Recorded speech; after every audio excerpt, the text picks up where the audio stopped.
Bon maître, que dois-je faire pour avoir la vie éternelle en héritage? Dieu a posé dans le cœur de chaque homme et chaque femme, donc dans le cœur de chacun d'entre vous qui est ici, un désir d'être heureux, un désir d'être heureux et de vivre. Qui parmi vous désire être heureux? Bon. Pour les autres, je vous souhaite de commencer à le désirer. Mais je le dis sérieusement parce que ça arrive que par moments, on ne désire même plus d'être heureux. Vous savez, le désir, c'est un moteur. C'est un moteur qui, lorsqu'on voit quelque chose de bon, on l'aime. Lorsqu'on voit que c'est quelque chose de bon que j'aime, que je n'ai pas, je me mets à le désirer. Et lorsque ce bien que j'aime, que je n'ai pas, que je désire, je pense qu'il est possible à atteindre, je l'espère. Parce que je me dis, oui, c'est possible que je l'atteigne. Mais il peut arriver des fois que, pour X, Y raison, que je m'aperçoive, mais c'est plus difficile à atteindre que je pensais ce bien-là. C'est plus dur à obtenir. Et puis, il peut même arriver que je cesse de l'espérer, que je désespère de l'atteindre. Il y en a peut-être ici ce soir, même je suis presque sûr, sur 300 personnes, ça ne se fait pas qu'il n'y ait pas une personne un peu découragée ce soir. Eh bien, pour vous, ce soir, le Seigneur veut dire, il y a une espérance. Dieu et Jésus est notre espérance. Il veut faire renaître en nous le désir d'être heureux. Et il nous dit, c'est possible d'être heureux. Et il y a un chemin pour être heureux. Et Jésus, plus tard dans sa vie, a dit, je suis le chemin, la vérité et la vie. Mais ce chemin est concret aussi. Et Jésus dit au jeune homme, il y en a un chemin que la Bible déjà t'a indiqué. Pratique les commandements et tu vas être déjà sur une bonne piste pour le bonheur. Il lui a dit, tu ne voleras pas, tu ne tueras pas, tu ne diras pas de faux témoignages, honore ton père et ta mère. Tout ça, c'est des paroles de vie. Des paroles qui font que toi, tu ne seras pas un artisan de mort. Tu vas être un artisan de vie. Si tu dis la vérité, tu vas être un artisan de vie. Si tu honores ton père, ta mère, tu vas être un artisan de vie. Si tu soutiens la vie de celui qui est faible, tu vas être un artisan de sa joie. Donc, les commandements et la limite de la ligne à ne pas franchir sont déjà une façon d'entrer dans le chemin du bonheur. Et en même temps, le gars, il a dit, Seigneur, ça, je le fais déjà. Je le fais tout ça déjà. Chanceux, parce que nous, qui peut ici dire qu'il fait tout le temps tous les commandements bien? On a encore des petites croûtes à manger des fois. Mais lui, très bien. Et là, Jésus, le texte dit, Jésus l'aima. Le regarda et l'aima. Jésus nous aime et nous regarde. Ce soir, il aimerait certainement vous regarder les uns les autres personnellement et vous aimer et vous appeler à un pas de plus, peu importe où vous êtes rendu. Et le petit pas de plus qu'il a souhaité pour ce jeune homme, eh bien, c'est d'être tout uni à Jésus. Il lui a dit, si tu veux être parfait, va, vends, donne. Il y a 4 verbes. Va, vends, donne aux pauvres, suis-moi. Dieu demande d'apprendre à poser dans notre vie une hiérarchie des biens. Tous les biens ne sont pas égaux. C'est bon une crème à glace. C'est bon une game de hockey, spécialement quand les Canadiens gagnent. Ce qui n'arrive pas souvent, pas toujours. C'est bon une amitié. C'est beau quelqu'un qui donne sa vie pour son frère. C'est tout des biens. Quelquefois, je peux avoir tous les biens en même temps. Merci Seigneur. Je peux avoir la crème à glace, la game de hockey, voir un ami. Voilà. Mais des fois, tous ces biens ne peuvent pas être possibles en même temps et là, il faudra choisir. La question qui nous est posée, c'est est-ce que je vais choisir le bien le plus grand ou pas? Est-ce que je vais faire passer le premier bien en premier ou pas? Et entre autres, par exemple, la vérité est un bien à toujours faire passer avant le bien des personnes, toujours à faire passer avant le bien des choses, etc. Je ne sais pas si vous saviez, est-ce qu'il y en a du Sud? Y a-t-il des gens d'Amérique du Sud ici? Il doit y en avoir quelques-uns. Est-ce qu'il y en a du Salvador à l'Assemblée? Ah ben triste. Je ne sais pas si vous savez, aujourd'hui a été canonisé 2 nouveaux saints dans l'Église. 2 nouveaux saints.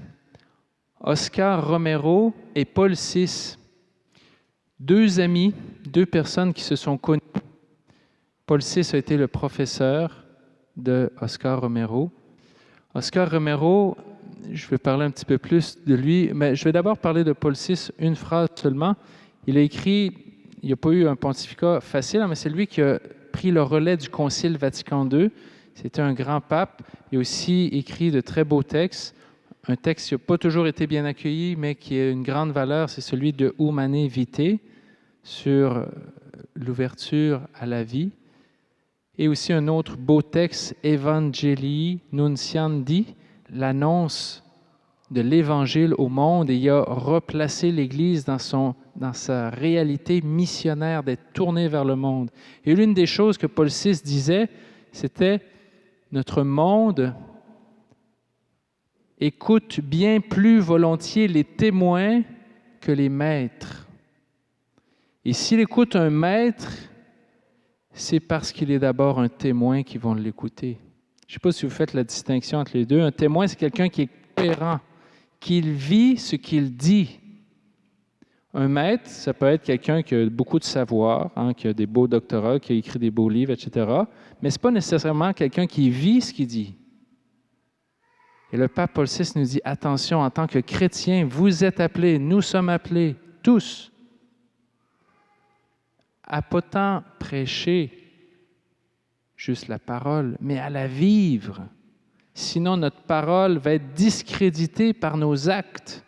Et on le sait bien, actuellement, dans les médias, ils se plaisent beaucoup à décrier les incohérences qu'il y a parfois chez certaines personnes entre des actes et un message. Il y a une contradiction flagrante qui fait scandale chez certains, et c'est normal. Et c'est pour ça que Paul VI dit, on a besoin de témoins, de gens cohérents de la tête aux pieds, de l'esprit jusqu'à la langue qui professe du bien. Une de ces figures éminemment cohérentes, Paul VI l'a été, l'Église l'a reconnu, il a été canonisé aujourd'hui, mais en même temps qu'un autre, Oscar Romero, je vous dis quelques petits bouts de sa vie simplement. Oscar Romero, donc, a été prêtre, une famille nombreuse, il était issu d'une famille nombreuse.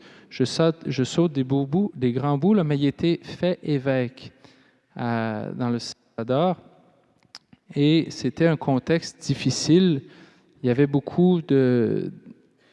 en fait, à peu près 13 familles possédaient énormément de terres dans le pays, et il y a eu beaucoup d'oppression et de vraies oppressions physiques et même des gens parfois tués, donc des grands conflits entre les pauvres et les quelques riches. Au départ, ça l'affectait, mais moyen. Et en tant qu'évêque, il y avait certains amis aussi dans des personnes notables politiques. Bon, voilà, il essayait d'entretenir des bonnes relations. Mais à un moment donné, un de ses meilleurs amis prêtres a été tué par ces escadrons de la mort qui étaient un petit peu soutenus par certaines personnes du gouvernement. Cet événement l'a profondément troublé, secoué. Et il y a quelque chose qui s'est réveillé en lui, une sorte de colère. Vous savez, Jésus a déjà fait une sainte colère. Il y avait des vendeurs dans le temple et en plus, on trafiquait le prix des balances. Et Jésus, qu'est-ce qu'il a fait? Il a renversé les tables. Sortez ça d'ici, ça n'a pas de sens. Le lendemain, en fait, le jour de la funéraille de son ami prêtre, qui était tué avec 2 autres laïcs, il a dit, je ne ferai plus aucune parution publique avec le gouvernement tant qu'il n'aura pas mené une enquête digne de ce nom sur les causes réelles de cette mort. Et de fait, tout au long de sa vie, il n'a plus eu aucun événement public du gouvernement auquel il a participé. Il a commencé de plus en plus à marteler l'injustice a un prix, elle n'a aucun sens pour tous ceux qui portent le nom de chrétiens et même le nom d'humains. Évidemment, le gentil évêque a commencé à être un peu dérangeant. Et toutes sortes de menaces ont fusé sur lui comme sur d'autres.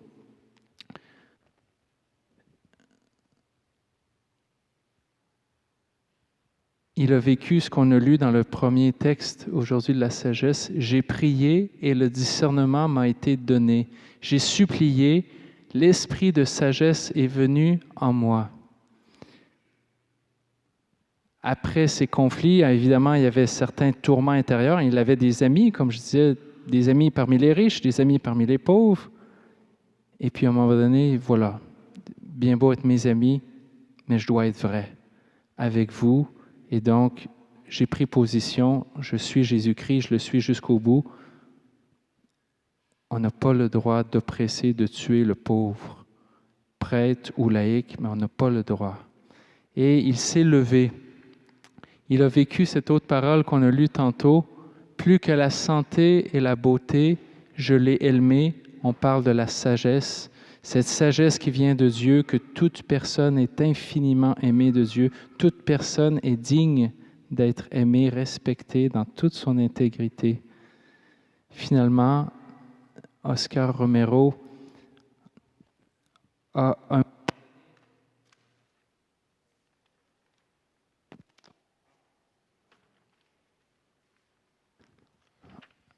à un moment donné, il a encouragé de sa dernière homélie. Il s'adressait parce que de plus en plus la garde était vigilante et on considérait Monseigneur Romero comme un troubleur, un faiseur de troubles. Il a dit, en présence même de certains soldats, un soldat n'est pas obligé d'obéir à un ordre qui va contre la loi de Dieu. Une loi immorale, personne ne doit la respecter. Il est temps de revenir à votre conscience et d'obéir à votre conscience plutôt qu'à l'ordre du péché. Au nom de Dieu, au nom de ce peuple souffrant, dont les lamentations montent jusqu'au ciel et sont chaque jour plus fortes, je vous prie, je vous supplie, je vous l'ordonne au nom de Dieu, arrêtez la répression. Le lendemain, Monseigneur Romero célébrait une messe dans la chapelle de l'hôpital de la Divine Providence. Et puis, au moment de l'homélie, quelqu'un est venu et l'a tué en pleine messe. Il s'est effondré. Quelques instants après, il est décédé. C'était un choc, un scandale, un sacrilège devant Dieu. Mais il a vécu ce que le Christ a choisi de vivre. Le Christ ne retint pas jalousement le rang qui l'égalait à Dieu, mais il s'est anéanti, prenant la condition de serviteur, se faisant même esclave, serviteur de tous, jusqu'à mourir sur une croix. Mais Dieu l'a exalté, l'a relevé, lui a donné le nom au-dessus de tout nom.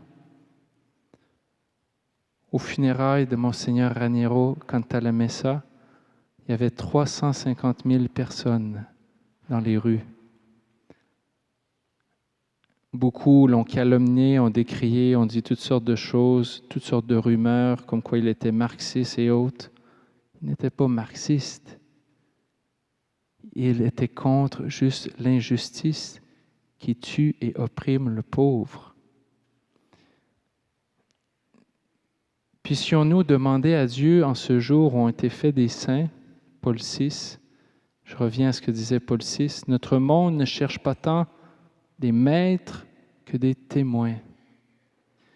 Sommes-nous de vrais témoins crédibles dans nos milieux? Et vivons-nous l'Évangile? Sommes-nous honnêtes au travail, à la maison, à l'école? Des superbes lois sont en train de souffrir. Vous savez comme moi, les fameuses légalisations du cannabis cette semaine. Est-ce que c'est pour le bien de l'homme? Est-ce que c'est pour le bien intégral ou c'est pour remplir nos poches? Quel bien cherche-t-on? Cherche-t-on vraiment à être heureux, à rendre heureux? Jésus a dit, qui perd sa vie la trouvera. Paul VI, Oscar Romero ont fait le choix d'être avec Dieu et avec les pauvres. À nous est demandé, quel choix feras-tu? Amen.